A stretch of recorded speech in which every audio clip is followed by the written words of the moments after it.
I'm here with burdock, and we all know burdock by these little burrs that got caught on our clothes when we were little, when we were running through fields. And I think that's where the original inspiration for Velcro came from.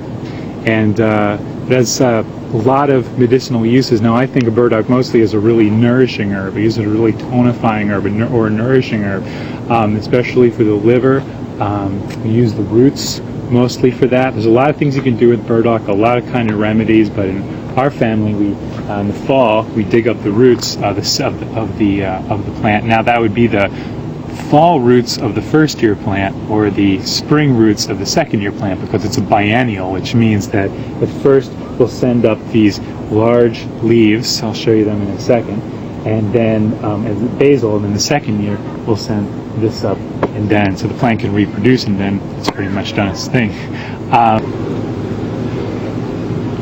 So when we do dig up burdock, the roots, we really got to dig it in, or look for plants that are in looser soil, whether it be gardens or ones you plant where you know the soil is going to be loose, or in farms.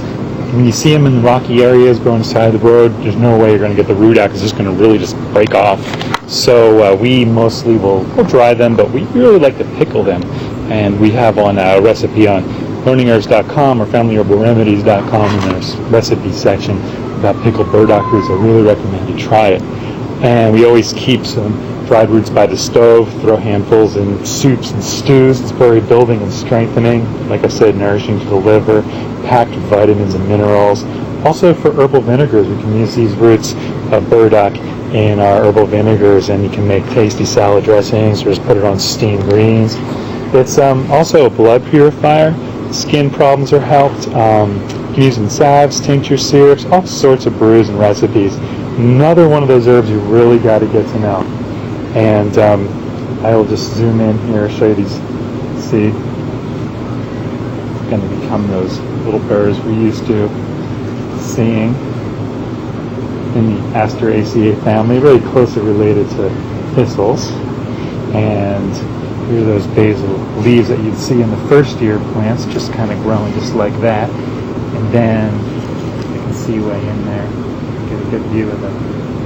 There you go. You can see where it looks like right at the where it goes into the soil. Some of those where the stems are connecting to the main plant. Okay. Oops! I just got some in my hair. And then there are the leaves there. They're alternate branching. Like I said, it's closely related to thistle, so it can kind of resemble that. Remember that it's a biennial, so this is the second year plant.